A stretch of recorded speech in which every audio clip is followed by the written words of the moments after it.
to Beyond the Struggle. My name is Jason Blackledge. I'm here with Jeff Monroe. Today we're going to talk about life after treatment. What does life look like after treatment? What are the best steps to take after treatment?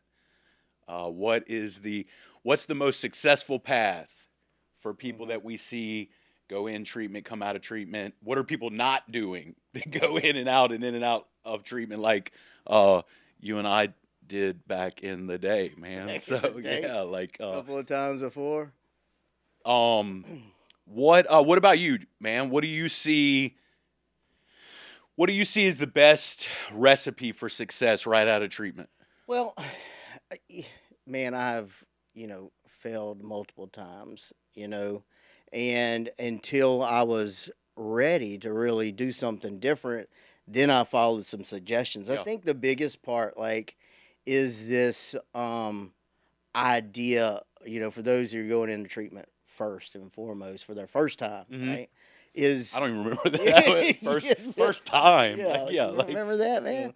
Is like what the expectation, Yeah. because my idea first and foremost of treatment was watching Dr. Drew, Yeah. and everybody going in and they're in their pajamas and they're sleeping most of the days. Yeah. I was prepared for that, right? I could do this. I had my warm ups and Yeah. everything, and no shoes, just slippers. Well, I got there, and they were like, "No, you got to have some jeans, you got to have some shoes," And for me, it was completely different. I only went 2 times, so I got you beat. So, By a lot. yeah. You're an I'm a all-star. lot more sober than you are. You are. You're just a better man than I am. But one of the things that I failed to do after the first time was kind of follow some suggestions, right? What suggestions? Well, some suggestions that they told me were like, we see greater success if you get out of treatment and you follow up with a 12-step program, sober living. They suggested sober living. And for me, sober living was this idea of halfway housing. Yeah. Right? So you get out, you go to a halfway house that's policed, Yeah. And that always was a deterrent for me. Well, I don't want to go in a house with a bunch of other dudes and them making me follow all these rules and everything like that. And that was one of the parts that I missed, right? Was this camaraderie with other guys that were also trying to Do the same thing. do the same Yeah. thing. I always looked at it as an individual thing. Yeah. It's just me, and then follow up with some IOP. For me, the second time I followed some suggestions. I'm from Monroe, and not to say that you have to leave your hometown or do whatever. For me, that was the best case scenario. Yeah. Let me just tell you a story. Okay, so my second time in treatment. Here I am again. I'm about 13 or 14 days in, Yeah. and I'm plagued with this idea of like what I'm gonna do, right? And I had like this first step experience in treatment where, I didn't know what I was gonna do. I didn't know what life was gonna be like. I was willing to do anything I could not to go back to the way it was, Yeah. Your life was. And I remember going into my bedroom, dude, and like I got on my knees, and I was praying to whatever was out there. Yeah. And I was like, I don't know what to do, crying, bawling, snot rolling down my face, just Yeah. like real hard crying. You know what I mean? Like that real hard cry. Good thing the roommate didn't walk in. And, Huh? right? And so, and I was like, I'm willing to do whatever I need. If something is listening, please tell me and show me what to do. And my room in treatment was right outside the chow line, right? So I got out there and I, tried to clear my face all up, and I got in line. And mind you, I had just asked for some type of direction and Something. guidance. Yeah. And my counselor at the time walks up and is like, "Jeff, I need to talk to you." And I was like, "Oh God, what now?" And he starts telling me, I want to discuss what you want to do after treatment and where you're going to go. And okay, I went in with a lot of paranoia, and so I'm still sitting there like, where are the They have cameras and cameras the on me, microphones, right? you Yeah. know? But it's like, man, that was like this sense of like, how could he know, and how Immediately after this. immediate reaction of like me not knowing what to do. So we went and talked, and we he helped me with a decision and a suggestion on going into sober living. Yeah. Which today was the best decision I ever made. And then they talked about like this, this therapy. We struggle with substance abuse, and the other part of it is some underlying issues Mhm. that I had been so unwilling to like even address. I Yeah. think that's an important part. What I see today, being in this field and working in the treatment industry too, is a combination of things, right? Most success follows, a sober living structure, with some guys trying to do the same thing. Followed up with like IOP, some group therapy. Yeah, and I think it's important, man, to like, what does IOP stand for? Intensive outpatient, but I've got a counselor, Yeah. like a professional I'm still working with, right? And there's a stigma behind Yeah. that sometimes, like, oh, I got a counselor. Like, it's much more common today Yeah. for that to be acceptable than it used to be in the day. It's like, And insurance will pay for that. yeah, Like like you want to get a counselor now, Yeah. it'll cost you quite a bit out of pocket. Yeah. Yeah, I think it's like a lot of people. And look, man, I think that's a great point you brought up. Mm-hmm. Like the first time I go to treatment, you start throwing these words out like Mhm. sober living, IOP, home group. Right. This I don't What know is what all it. it- Yeah, yeah. like you're speaking Chinese to me, Yeah. right? And I think it's important that maybe we forget that a lot of these people don't even know what this stuff means. Yeah. You know? Well, and then the biggest part too is the combination with those things and introducing a 12-step program, Yeah. right? Whatever the program it is you decide, is that you are learning about the problem and a solution with all these things in combination with all that put together. We see the most success. Yeah. Um, it's being willing to do those things in conjunction with the others. Yeah. That bring about success, and you're not going to do it if you're not ready. Yeah. I mean, for so many years, it's like, I still want to do what I want to do. Yeah. I don't want accountability. I don't want nobody. I don't want to have to go take all these drug tests and stuff like that. But hey, that's what Jeff needed. Yeah. I think know? that's what most of us need. Yeah. It's I see people struggle, and myself included, in many of the times when I go right back to the same environment, and maybe I don't have the choice to not go back home, right? Maybe I've got a mortgage. I didn't. Don't worry. I never had a mortgage or even a place, right? But there are people, right, that have that stuff.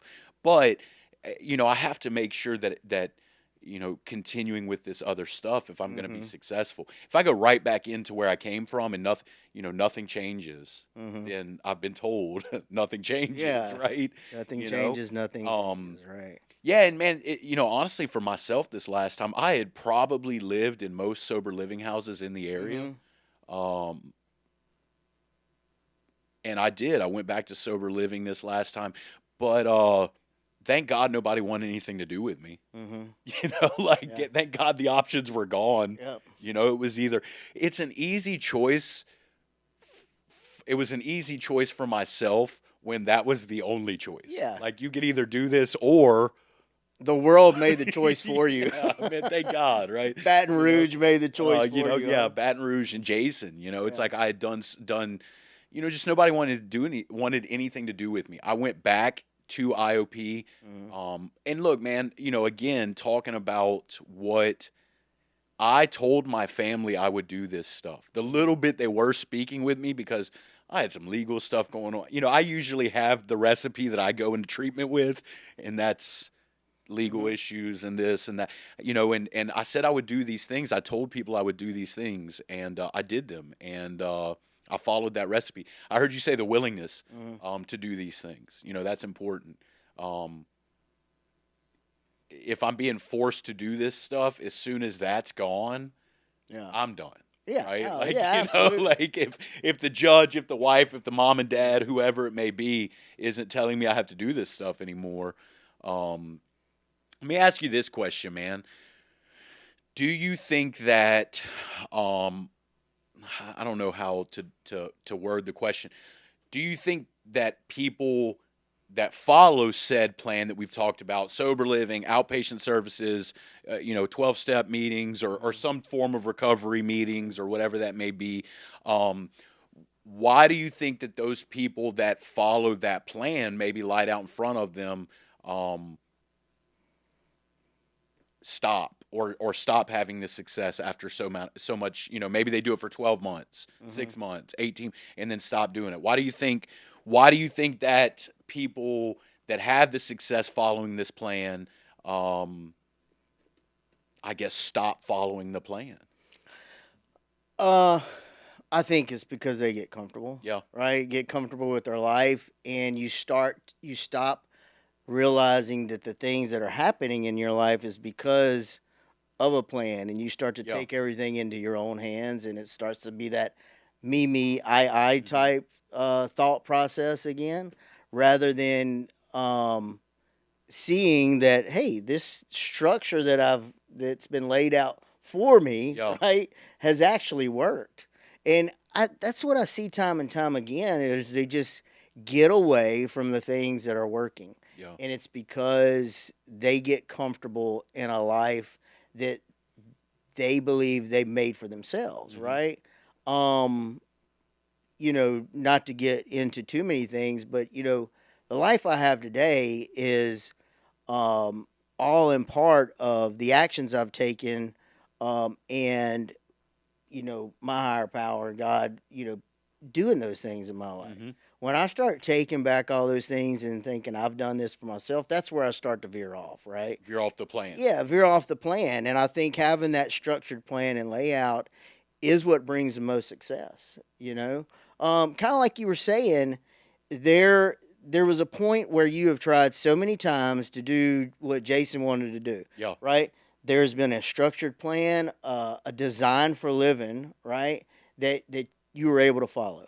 Well, then you get back into what Jason wants to do and how he feels things should go, right? Yeah. And time again, it ended up in what? Failure? Oh, yeah. Yeah. I mean, and so like why not? Why not continue to do these things that have brought about a better way of living? Trust in the family, like we talked about last episode, right? And just all in all, being happier as a person. Yeah. Right. I think for me, man, it was someone much smarter than me told me this that last me? time. No, It wasn't me. much smarter. I know Oh, that. much I know smarter, that you okay. think that you're the only person that's much smarter than me. But Yeah. he told me that a lot of times I would go into these and I was willing to follow these plans up to a certain point. Like I think that that's one of the things. I'll do it as much to a specific point and then I'm out, right? Yeah. But they told me that if I wanted my life to change, I had to do life-changing work. If I wanted just some relief, I could do just enough work for relief, and it made some sense to me, and I knew that life needed to change. So, following the plan, I remember it was 7 or 8 months of sober living, and you talked about it or have said it to me before in the past where like my first 6, 7, 8 months this time around, I was all recovery, all Yeah. well that and I had a few nights a week that were this outpatient, meeting in a group with a counselor, like you talked about the accountability. I was doing that a few nights a week, but anything free from that, I had it filled, with something to do with recovery. And I remember about 7 or 8 months in, and being asked if I wanted to come back home Yeah. with my family, kids, all that stuff, and being like, I don't know, like it's like that fear of like, man, do I want to stop this kind of thing? What's working so well? and Well, I don't mean to cut you off or anything. It's kind of leading into that. How much can I rely on the treatment aspect of it for so long, right? yeah, You know, that is what it is. It's treatment to help you get away and kind of shield you from it, so to yeah, speak, right? And treatment is treatment for what it yeah, is. But there's also recovery, yeah. right? Two And different. So you're saying two different things. yes, that's Okay. right. I'm saying I think the success comes with a combination of them, Yeah. right? Treatment and recovery. But at the end of the day, recovery is for the rest of your life, Yeah. Treatment's for a little short period of time. Now you can, as an individual, can come back and help those that are struggling in the treatment arena, right? Those that are kind of going through treatment, you can come back and tell your story and spread some hope. But you know, the recovery is where you really got to go all in. Yeah. You know what I mean? Yeah. And so, like, I remember those days when you were fearful of what I should do. Should I stay here? Should I go there? Well, the biggest part is, well, how long are you going to remain sheltered in that aspect as well, and face the fear of getting and being responsible to the family? Yeah, and I think we see that a Right? lot, man. I Yeah. think we see people that that stay in sober living 2, 3, 4 years, and then Hmm. man, almost as soon as they leave, Yeah. because maybe they didn't incorporate where you're talking about the other Yeah. side of it, the There's recovery there's side. so much more to it, Then right? yeah, Um, don't get me wrong. I love that we have so many sober livings. Woodlake alone yeah, has so many beds for people to come to. But one of the things that they do so well is the incorporation of a program and a 12-step yeah, program and introducing that to them and providing places for them to go to meetings and stuff like that, right? That's one of the things that I see be more of a success is the fact that they incorporate that. yeah, Where some people have like they have sober livings. Well, they just have sober livings so they can go stay, and it's a place for inexpensive rent, yeah, right? But what you know what they do, right, is they provide the outpatient, right? They provide the therapy and they provide a place for them to go and seek recovery and introduce them to them. I think for me, like, look, I didn't go into like Woodlake housing or anything. I went into another type of sober living, hmm, right? And it wasn't really 12-step base. I chose that life, yeah, right? I went and got, a sponsor. I decided to do these things for myself because that's what I wanted, yeah. And not all of them are like that, you know? So, man, just wrapping up, if we're talking about like what's the most successful, because I want to ask you if you would have, we talked about sober living, right? Mhm. We've talked about the outpatient portion of it, the Mhm. continued, let's call it continued treatment. Yeah, How's that? continued care. Yeah. Because most of the time, man, what we're seeing in the treatment industry is what, roughly, let's say 30 days. Hmm. And to think that 30 days is enough is probably just crazy. Yeah. So, sober living, structured living, a safe place Hmm. to live, that kind of Hmm. stuff. Continued treatment in some way, shape, or form. 12-step recovery, or if it's not 12-step, some type of recovery program, right? Hmm. Because we're seeing, uh, I see a lot of success with Celebrate I see a lot, Recovery, seeing other ones coming up. Yeah. Mhm. Anything else that you would add to that program, to the recipe, I guess, of success? To the recipe of success.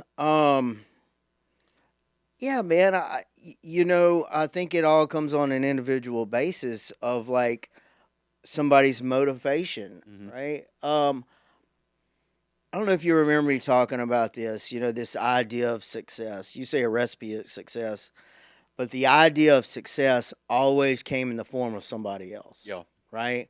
I always looked at success being what my dad was able to Hmm. accomplish or what somebody else was able to accomplish. Um, I think success falls on you and your happiness and your contentment with life, Yeah. right? Um, where I'm at today in my life after treatment, going through, the sober living and continuing to work a program of recovery, right? Um, I feel like I'm pretty successful, Yeah. And it's my idea of success. It's not somebody else's idea of success, right?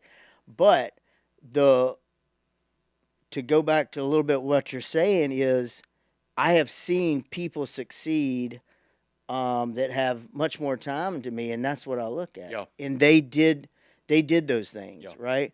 They in not all cases did they go to treatment, but they followed a path of recovery, a program, sought some therapy, and 9 times out of 10 they were in sober living, right? And that got them in a place where they were able to be with like-minded people.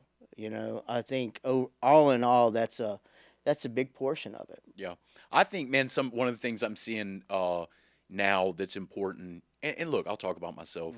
One other thing that I would add to this, I keep calling it a recipe, is my health, whether it was mental, physical, whatever, was not in good places when I came into treatment, and I think that that's another a tool to use is to make sure that I'm with, I needed to get a doctor, a primary care, and follow up with that doctor and get these things in order and do, and that was one of those things that I had always pushed off to A the doctor? side. Yeah, like do that. Imagine that. And like you said, but it's different for everybody because other people might have more severe mental issues that they need to look at that needs to be addressed.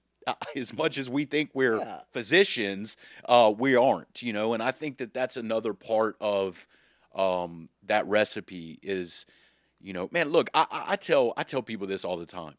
I think it's crazy that we don't utilize everything possible. I look at it now, it seems like it's easy, right, to say that. But back then, like, why in the world wouldn't we use, if you're handing me all this stuff that can help me, why wouldn't I use all of it? Well, and then that's the great thing about today. The resources are there more so than they used to be. You're right. Like, there's so many things available for those that are struggling out there.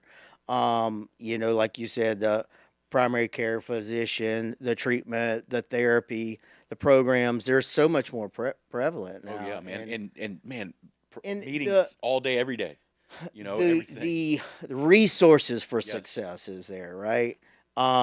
Treatment's a small portion. So, I think if you are struggling out there and need some help, there's so many resources for you available to seek it out, right?